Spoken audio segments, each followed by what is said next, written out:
한 마음으로 기도하며 주의 은혜를 간구하도록 도와주시옵소서.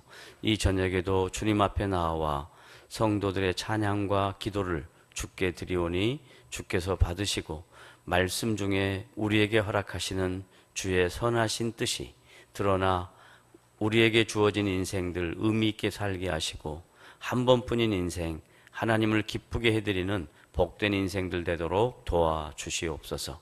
예수님의 이름으로 기도드리옵나이다. 아멘. 하나님의 말씀 봅니다. 신명기 3장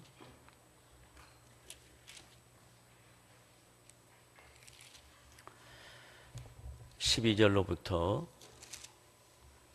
29절까지 마지막 절까지 교독하면서 신명기 3장 12절로부터 29절까지 좀 본문이 좀 깁니다마는 읽도록 하겠습니다. 그때 우리가 이 땅을 얻음에 아르논 골짜기 곁에 아로엘에서부터 길르앗 산지 절반과 그 성읍들을 내가 루벤 자손과 갓 자손에게 주었고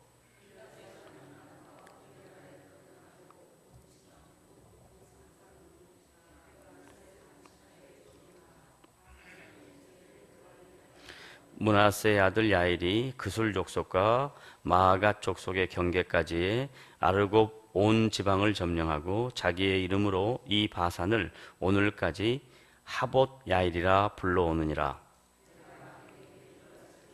루벤 자손과 갓 자손에게는 길르앗에서부터 아르논 골짜기까지 주었으되 그 골짜기의 중앙으로 지역을 정하였으니 곧 암몬 자손의 지역 야복강까지며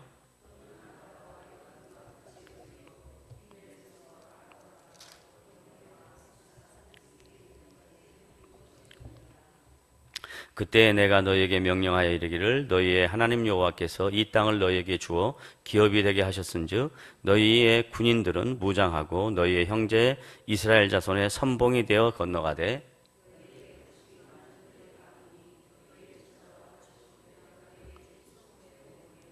여호와께서 너희에게 주신 것 같이 너희의 형제에게도 안식일 주시리니 그들도 요단 저쪽에서 너희의 하나님 여호와께서 그들에게 주시는 땅을 받아 기업을 삼게 이르거든 너희는 각기 내가 준 기업으로 돌아갈 것이니라 하고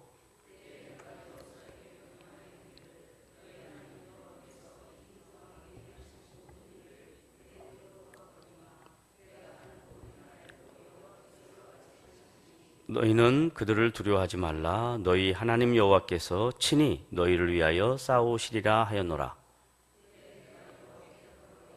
주 여호와여 주께서 주의 크심과 주의 권능을 주의 종에게 나타내시기를 시작하셨사오니 천지간에 어떤 신이 능히 주께서 행하신 일 곧 주의 큰 능력으로 행하신 일같이 행할 수 있으리이까.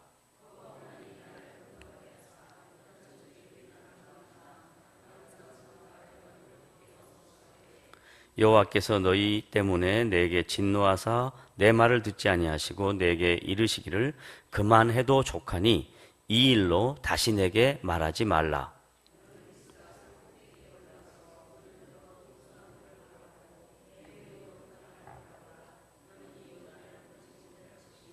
너는 여호수아에게 명령하고 그를 담대하게 하며 그를 강하게 하라.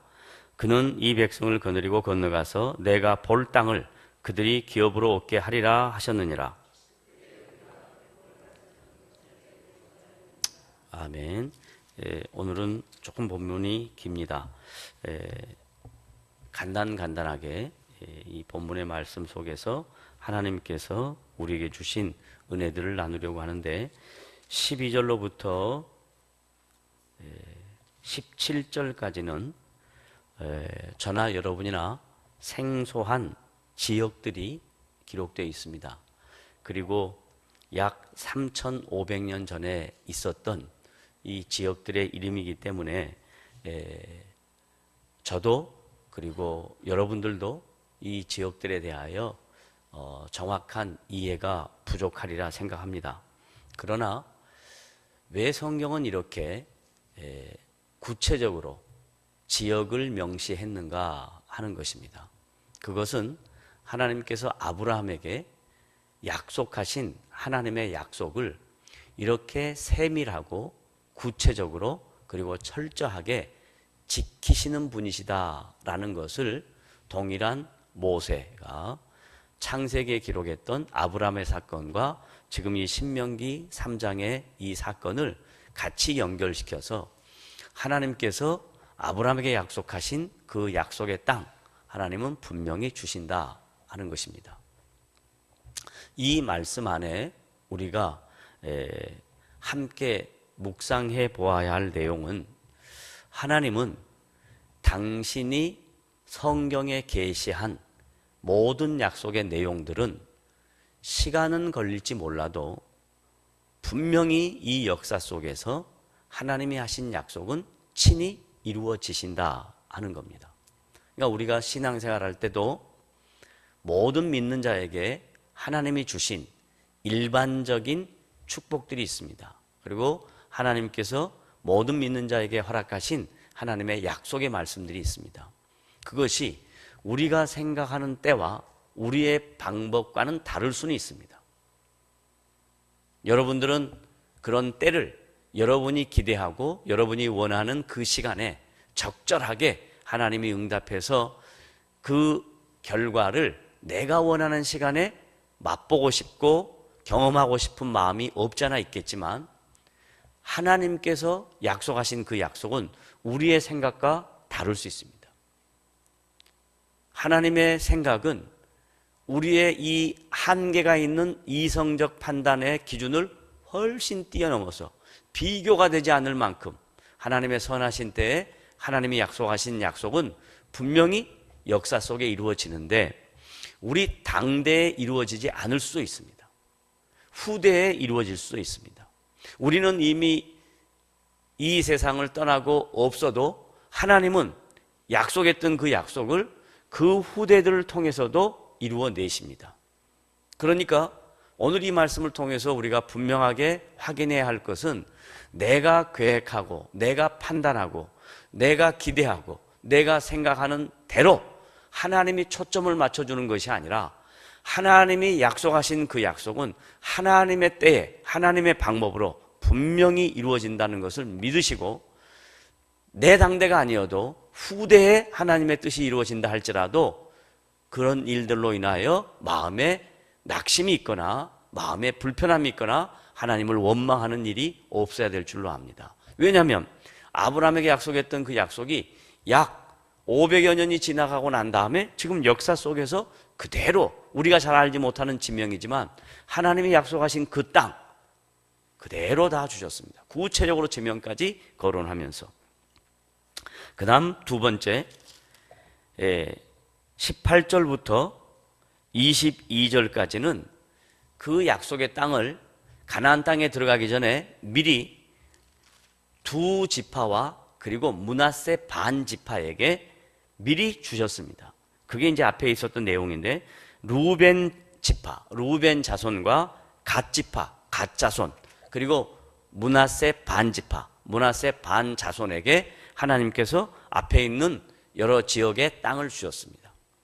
그러면 하나님이 지시하는 땅, 가나안 땅에 들어가기 전에 받은 땅들인데 왜 이렇게 하나님이 하셨을까 하는 겁니다. 그리고 12지파 중에 레위 지파를 빼고 나머지 11지파에게는 공동적으로 하나님이 약속하신 땅을 다 줘야 되는데 왜 미리 이들에게 땅을 주셨을까 하는 것입니다. 그건 루벤 지파와 갓 지파와 므낫세 반 지파가 감당해야 될 역할입니다. 이 12지파 중에서 이 두 지파 반이, 루벤 지파와 갓 지파와 므낫세 반 지파가 창세기에 예언한 대로 그 먼저 땅을 받고 그들이 해야 할 역할이 있습니다. 그걸 18절에 뭐라고 얘기하냐면, 다 같이 한번 읽어봅니다. 그 땅을 받을 그때에, 18절 시작. 그때 내가 너희에게 명령하여 이르기를, 너희의 하나님 여호와께서 이 땅을 너희에게 주어, 먼저 이 땅을 주어 준 이유 뭐요? 기업이 되게 하셨은즉, 그 다음 뭐라 그래요? 너희의 군인들은 무장하고 너희의 형제 이스라엘 자손의 뭐가 되라? 선봉이 되라.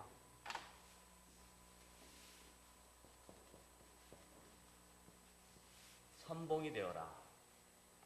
자, 두 지파 반에게 미리 하나님께서 약속하신 땅을 주신 것은 그 땅을 뭘로 삼고 기업으로 삼아서 하나님의 일하심과 하나님의 통치를 인정하고 너희들이 먼저 받은 은혜, 먼저 받은 축복, 다른 사람과 비교해서 우월하다고 생각하지 말고, 그리고 나머지 지파들은 이걸 받지 못했다고 해서 열등감과 상실감을 가져야 될 것이 아니고, 먼저 두 지파 반에게 준 기업은 무엇 하기 위해서 줬냐? 전쟁터에 군인으로 나가서 싸울 때 앞장서서 선봉이 되라 그랬습니다. 다른 말로 바꾸면 우리가 신앙생활하면서 어떤 사람들은 다른 사람에 비해서 하나님의 은혜가, 하나님의 축복이 좀 빨리 올 수 있습니다. 예기치 않게 그 사람에게 복이 모여갈 수 있습니다. 그리고 하나님의 은혜가 이렇게 특별하게 이렇게 가는 것처럼 보여집니다.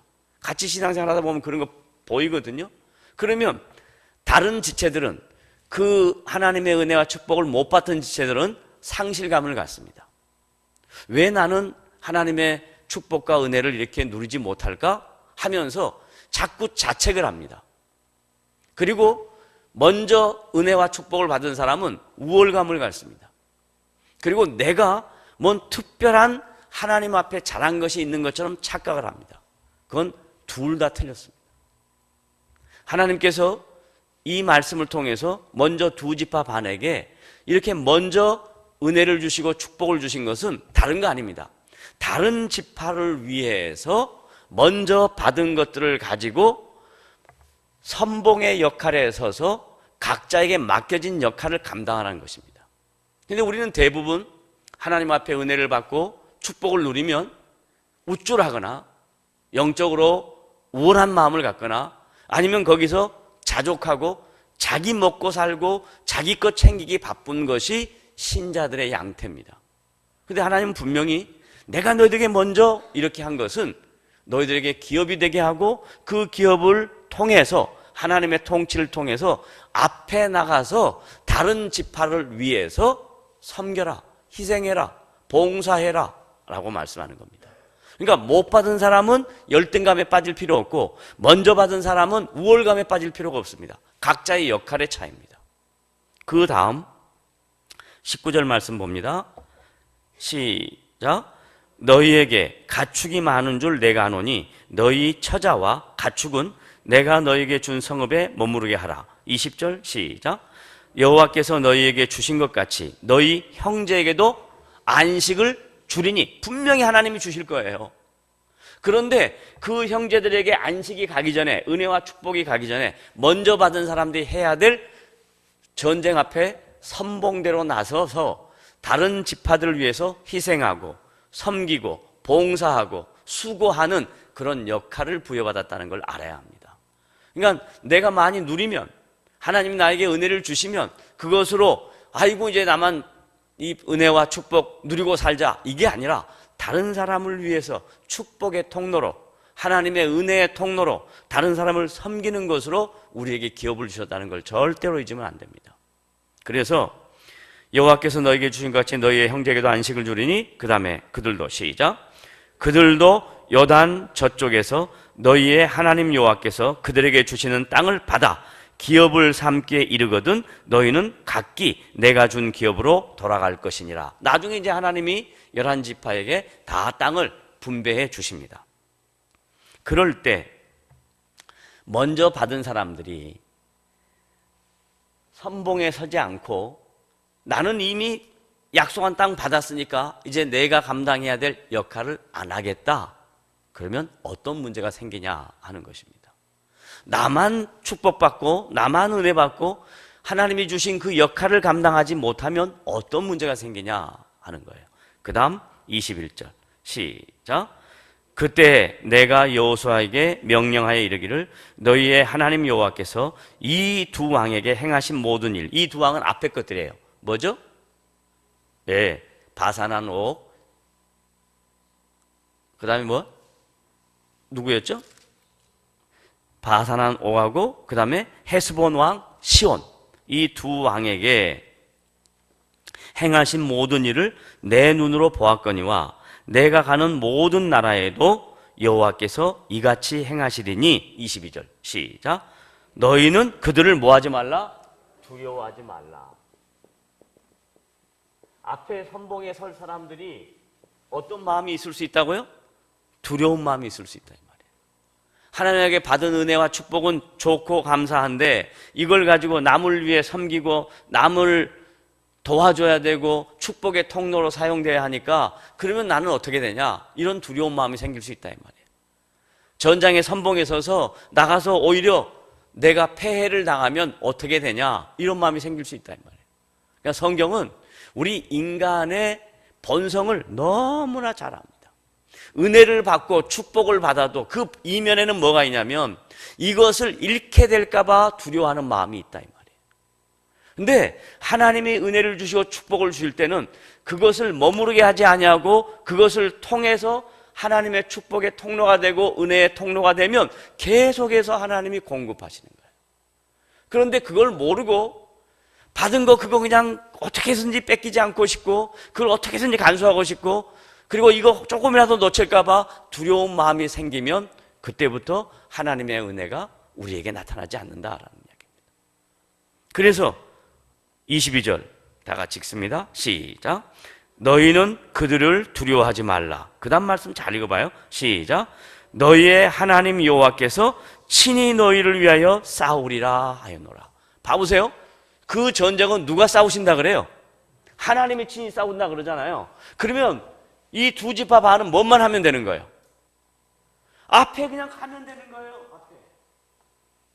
행동으로 옮기면 된단 말이죠. 그러니까 행동으로 옮긴다는 것이 쉽다는 겁니까? 어렵다는 겁니까? 어렵다는 겁니다. 받은 은혜, 받은 축복, 하나님 미리 주신 땅, 기업, 이건 좋아요. 그런데 이것을 근거로 해서 한 걸음 더 나가야 되는데 그걸 못 나간다 이 말이죠. 그걸 아시고 하나님께서 야, 두려워하지 말라. 이 싸움은 너희들의 싸움이 아니다. 너희들은 내 말을 순종하고 앞에 서기만 해라. 그러면 내가 친히 너희를 위하여 싸우리라. 이렇게 말씀하셔요. 이게 이제 우리가 살아가는 신앙생활의 양태에도 이와 비슷한 일들이 너무나 많습니다. 은혜를 못 받고 축복을 못 받은 것도 안타까운 일이지만 은혜를 받고 축복을 받아도 하나님이 왜 은혜를 주시고 축복을 주셨는가를 모르면 그건 더 안타까운 일입니다. 하나님이 복을 허락하실 때는 분명한 이유가 있습니다. 하나님이 은혜를 주실 때는 분명한 이유가 있습니다. 자기를 위하여가 아니라 자기를 통해서 하나님의 하나님 되심을 드러내는 통로로 사용하고 있다는 것을 절대로 놓치지 마십시오. 그거 할 때 두려운 마음이 생길 텐데 아니다. 내가 이렇게 하면 또 하나님이 내 인생에 하나님이 친히 또 나를 세우시고 나를 통해서 일하시리라 믿으셔야 합니다. 그 다음에 이제 23절부터 마지막 29절까지는 모세의 기도입니다. 성경에 모세의 기도가 여러 곳 있지만 이 부분에서 모세의 기도는 아주 치밀하고 그리고 아주 분명하고 그리고 자기가 원하는 기대와 소망을 정확하게 묘사합니다. 보세요. 모세의 기도가 어떤 것인지 23절 시작. 그때 모세가 여호와께 간구하기를, 다른 말로 모세의 기도. 그러면 이제 모세의 기도 어떻게 하는 거 보세요. 얼마나 길게 장황하게 하는지 아니면 아주 구체적으로 아주 본질적인 내용을 얘기하는지 잘 보자고요. 23절 시작. 주 여호와여. 그러니까 기도할 때 제일 먼저 뭐 하셨어요? 하나님의 이름을 불렀죠. 만군의 여호와여, 다 같은 개념입니다. 주 여호와여, 하나님의 능력과 권세와 존귀와 영광이 하나님께만 있는 것 압니다. 그렇게 주님을 불렀어요. 그 다음에 시작. 주께서 주의 크심과 주의 권능을 주의 종에게 나타내시기를 시작하였사오니. 저는 기도하면서요, 이렇게 모세처럼 뻥치는 기도 처음 봤어요. 지금 여기는 지금 모세가 거의 죽을 때쯤 왔거든요. 근데 주의 능력과 주의 권능이 이미 과거사입니까? 지금은 이제 시작하는 겁니까? 이미 과거사란 말이에요. 이미 과거사. 그런데 하나님 앞에 기도하면서 뭐라고 얘기하냐면, 하나님, 그 다음에 이제 그 내용이 나와요. 하나님의 권능과 능력이 이제 시작했습니다. 그러니까 좀 더 어떻게 하다는 이야기예요? 더 살고 싶다는 이야기예요. 더 살고 싶다는 이야기예요. 뿐만 아니라 내가 저기 가고 싶다는 거예요. 요단 건너서 가나안 땅에 가고 싶다는 거예요. 그걸 기가 막히게 애매모호하게 주의 능력과 권능이 이제 시작하였사오니. 기가 막힌 표현이에요. 그러니까 그 다음 천지간에 시작. 천지간에 어떤 신이 능히 주께서 행하신 일, 곧 주의 큰 능력으로 행하신 일 같이 행할 수 있으리까? 하나님만이 하실 수 있습니다. 어느 누구도 흉내를 낼 수 없습니다. 하나님, 당신이 마음만 먹으면 할 수 있으니 제발 주의 능력과 권능으로 이제 시작한 이 일 좀 더 나를 통해서 더 많이 하십시오 하는 자기의 바람이 있습니다. 그랬더니 이제 그 바람을 25절에 구체적으로 그 바람을 표현합니다. 시작. 구하옵나니. 이제 이거 주님 내가 원하는 게 뭐냐면요, 지금 이거거든요. 구하옵나니 1번 시작. 나를 건너가게 하사. 어디로 건너가요? 요단 건너서 가나안 땅에 가는 거예요. 근데 지금 이걸 쓰고 있는 모세는 이미 자기가 저 가나안 땅에 못 간다는 거 알아요, 몰라요? 알아요. 아는데도 하나님 앞에 기도할 때 뭐라 그러는 거예요? 건너가게 해주세요. 이게 기도자가 갖고 있는 거룩한 욕심입니다. 거룩한 욕심입니다. 분명히 우리가 기도하는 것은 하나님과 거룩한 영적 교제잖아요. 그 하나님과 거룩한 영적 교제 앞에 우리의 인간의 욕심들을 드러냅니다. 그래도 이런 기도를 해도 하나님은 그 기도를 들으시고 분명하게 응답해 주십니다. 이제 보세요. 그 다음 어떻게 나오는지. 자, 구하옵나니 나를 건너가게 하사. 이게 1번입니다. 1번의 소망과 기대예요. 그 다음 2번 시작. 요단 저쪽에 있는 아름다운 땅, 아름다운 산과 레바논을 보게 하옵소서. 그 좋은 땅, 그거 다 볼 수 있도록 하십시오. 좀 더 누리고 싶습니다.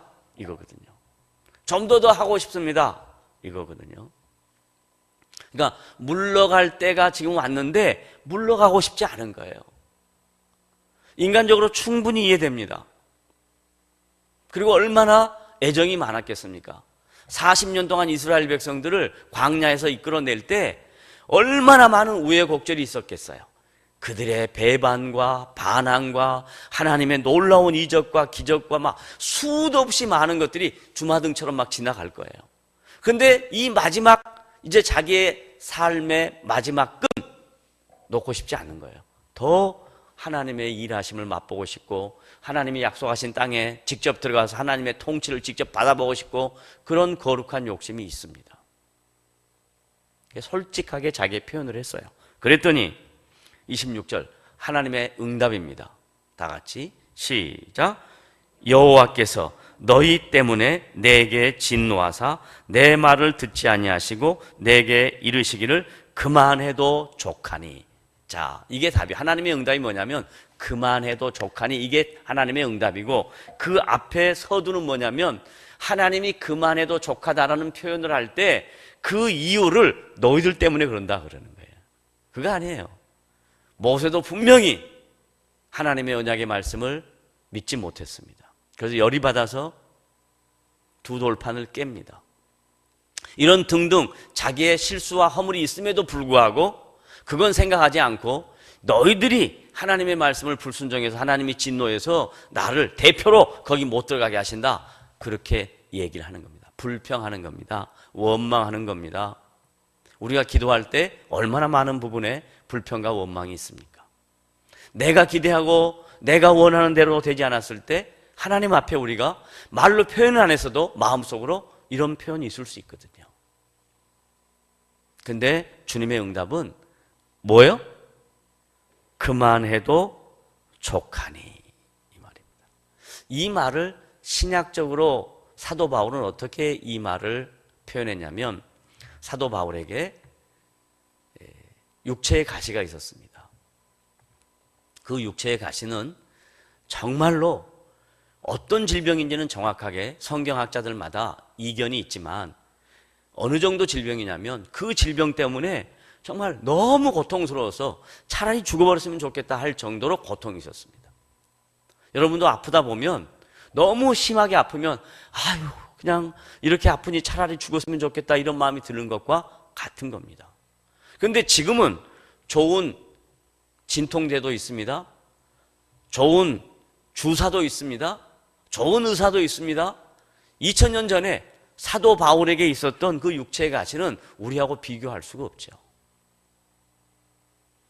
그래서 주께 3번 간구했습니다. 여기서 3번 간구한다라는 말은 1번 기도하고 2번 기도하고 3번 기도하고 이런 말의 표현보다도 그것이 있을 때마다 안타까운 마음으로 하나님 앞에 하나님 나 육체의 가시를 좀 제하여 주십시오.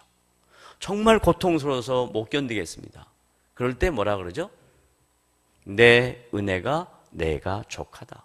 뿐만 아니라 거기서 끝나지 않아요. 너가 약한 가운데 너가 연약한 가운데 주님의 능력이 나타난다라고 이야기합니다.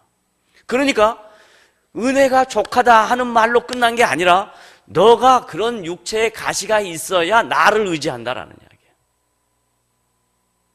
우리를 너무 잘 아시는 하나님. 우리에게 아픔이 있어야, 우리에게 인생에 문제가 있어야 그래야 우리가 주님 앞에 무릎을 꿇는다 이거예요. 사도 바울과 같이 그렇게 훌륭한 주의 종도 육체의 가시 때문에 하나님 앞에 서는 겁니다. 내가 약할 때 내가 곧 강함이라. 내가 연약해질 때 내가 너를 통해서 하나님의 일을 이루시리라. 다른 말로 말하면 지금까지 이루어진 모든 일은 너의 힘으로 된 것이 아니라 하나님의 은혜로 됐다 이 얘기입니다. 여러분이 지금까지 산 것은 여러분이 수고 많이 했고 노력 많이 했고 열심히 살았지만 그 결과로 여러분이 오늘 있는 것이 아니라 하나님의 은혜로 오늘 여러분이 있다는 것을 꼭 알아야 된다 이 말이에요.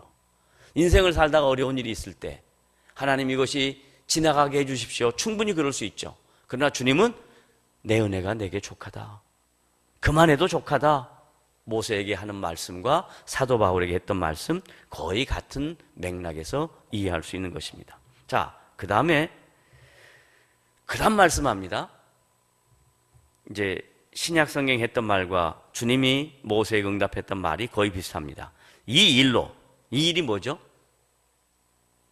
건너가게 하십시오. 아름다운 땅을 보게 하옵소서. 이 일로 다시 내게 뭐 하지 말라? 말하지 말라. 이런 기도 해라 하지 말라. 하지 말라. 어찌 보면요, 우리의 기도는 안 해도 될 기도 하고 있는 경우가 훨씬 많을 수 있습니다. 안 해도 될 기도, 해야 될 기도는 안 하고 안 해도 될 기도를 많이 하는 경우가 있습니다. 이 일로 더 이상 내게 말하지 말라. 하나님이 그만해도 족하다. 하나님이 우리 인생을 이끌어 가시면서 분명히 우리의 인생을 선한 길로 인도하실 텐데 그걸 못 믿고 두려워해서 하나님 어떻게 할까요? 어떻게 할까요? 그냥 가는 거예요. 그냥 그분 바라보고 또 한 걸음 가고 또 한 걸음 가고 가는 겁니다. 그게 주님을 신뢰하는 겁니다. 그 다음 이제 27절부터 29절까지 주님이 모세에게 하신 말씀 좀 더 살펴봅니다. 27절 시작. 너는 비스가 산 꼭대기에 올라가서 눈을 들어 뭘 봐라? 동서남북을 바라고 내 눈으로 그 땅을 바라보라. 이 말이 뭔 말이냐면 내가 아브라함에게 한 약속 봐라. 동서남북 다 봐봐라. 그 약속했던 거 그대로 내가 다 지켰다. 나는 분명히 약속 지켰다. 그리고 또 너에게 한 약속. 너는 이 요단을 건너지 못할 것입니다. 얼마나 매몰차십니까? 이 말을 듣는 모세의 마음은 어땠을까요? 아, 그래. 그냥 주님이 못 들어간다고 그러니까 그래, 포기하자. 이게 쉬웠을까요? 절대로 그러지 않았을 것입니다. 부글부글 끓었을 것입니다.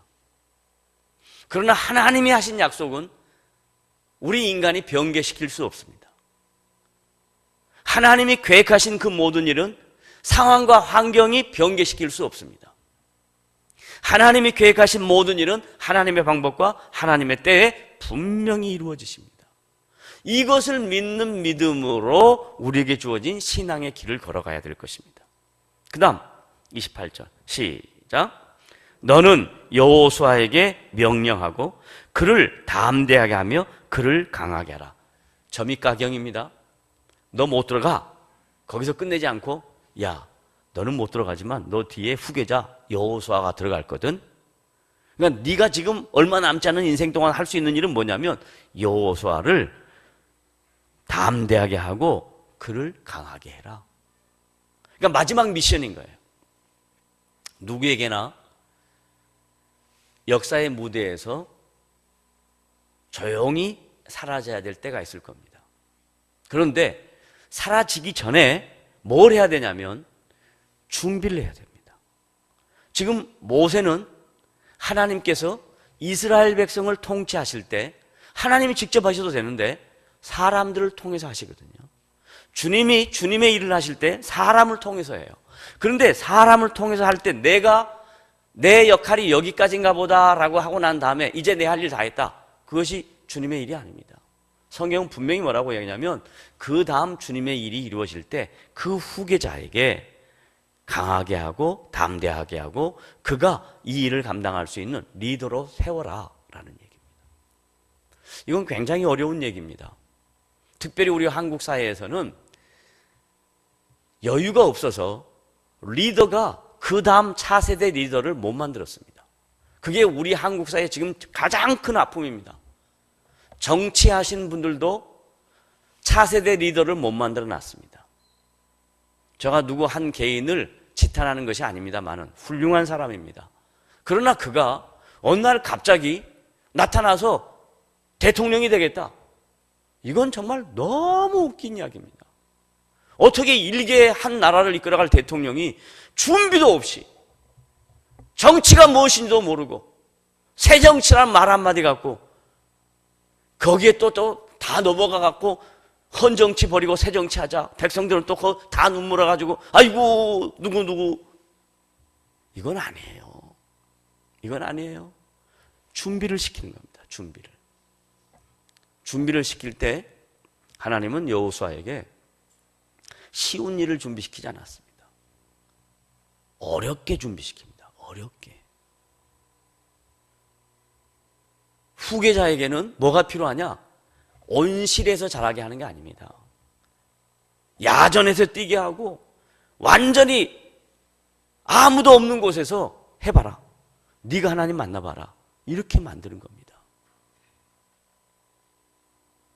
모세가 여호수아에게 이렇게 리더로서 차세대 리더를 준비합니다.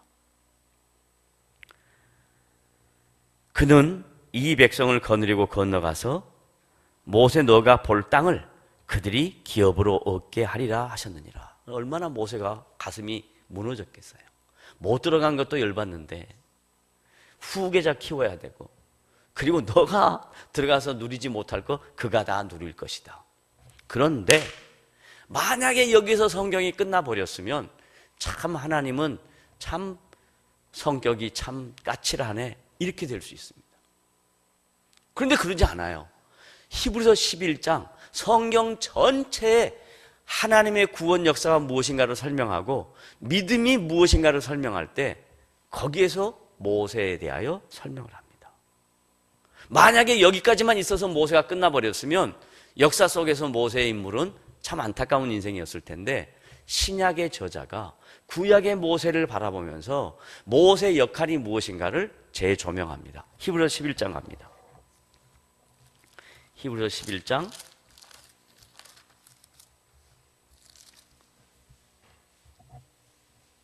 23절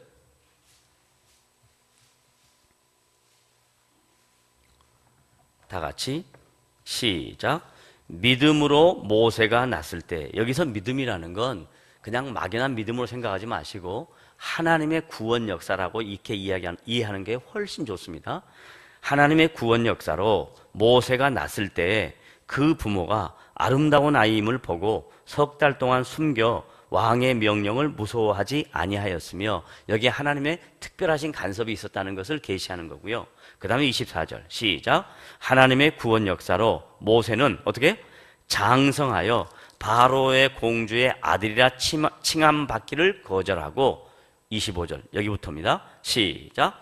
도리어 하나님의 백성과 함께 고난받기를 잠시 제약을 누리는 것보다 더 좋아하고, 다른 말로 바꾸면 모세의 마음속에는 세상에서 누릴 수 있는 것 누리는 것보다 하나님의 뜻을 청종하고 하나님이 나를 못 들어가게 하신다 한다 할지라도 그 일로 인하여 갈등하지 아니하고, 약간의 갈등은 있었지만 그것보다 더 넘어서서 하나님의 뜻이 있다는 것을 믿고 하나님을 바라봤다 이 말이에요. 그게 고난이었다 이 말입니다.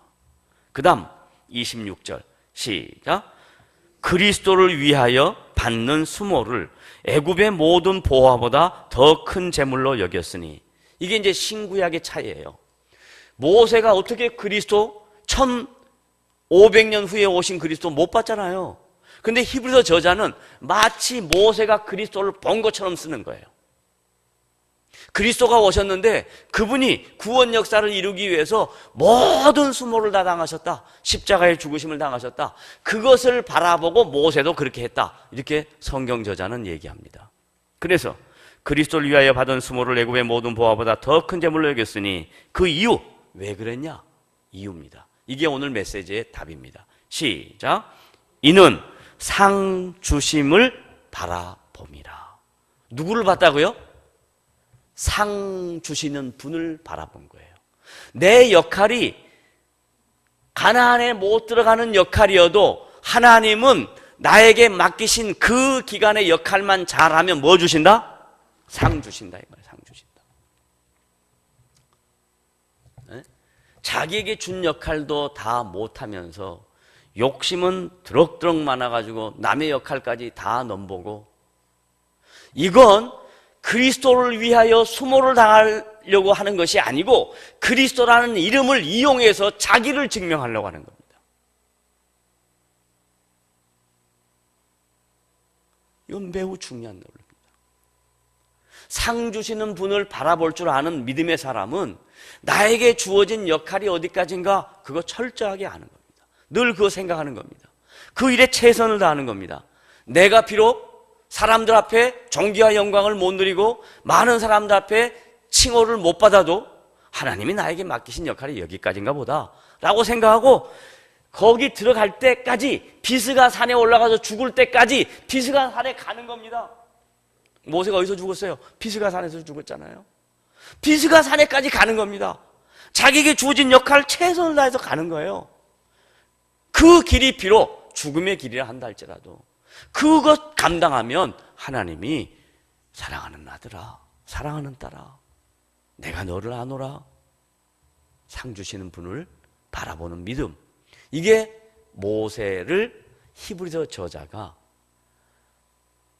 그리스도 때문에 모세는 세상의 재물과 세상의 모든 보화와 세상의 모든 것보다도 그리스도와 함께 고난을 누리는 것을 더 즐겨했다라고 씁니다. 그래서 신앙생활은 궁극적으로 세상에서 잘 되는 것이 신앙생활의 목적이 아닙니다. 신앙생활은 궁극적으로 모세처럼 그리스도와 함께 이 세상에서 주님의 이름 때문에 고난을 당하고, 나를 만약에 축복을 허락하시고 은혜를 허락하셨으면 내가 도구가 되어서 나보다 받지 못한 사람들에게 축복의 통로가 되게 하는 일로 하나님이 우리를 부르셨지, 불러낸 사람마다 전부 다 부자 만들고 전부 다 높은 사람 만들면 그게 무슨 하나님의 나라입니까? 잘 생각하십시오. 신앙이라는 게 무엇인지. 신앙이라는 것은 그리스도를 위하여 나에게 주어진 인생살이, 나에게 허락된 역할, 범위, 한계 알아서 거기까지 그냥 가는 겁니다. 오늘도 가고 내일도 가고 맨날 똑같은 일이죠.